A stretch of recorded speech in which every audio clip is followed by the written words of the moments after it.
தற்போது நாம் பார்த்துக் கொண்டிருக்கிறோம். லாக்அப் மரணம் தொடர்பாக சிவகங்கை எஸ்பி தற்போது காத்திருப்போர் பட்டியலுக்கு மாற்றப்பட்டுள்ளார். கூடுதல் விவரங்களுடன் செய்தியாளர் ராஜேஷ் இணைப்பில் இருக்கிறார். ராஜேஷ் வணக்கம். சிவகங்கை எஸ்பி தற்போது காத்திருப்போர் பட்டியலுக்கு மாற்றம் செய்யப்பட்டுள்ளார். விரிவான விவரங்கள் என்ன பதிவிடுங்க.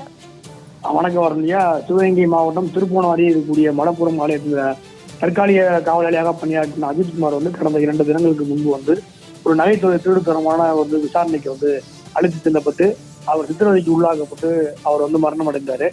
அந்த லாக்கத்தினுடைய தொடர் நடவடிக்கை காரணமாக நீதிமன்றமும் திருப்போணத்தினுடைய மேஜிஸ்ட்ரேட் தலைமையிலான விசாரணை நடைபெற்றது.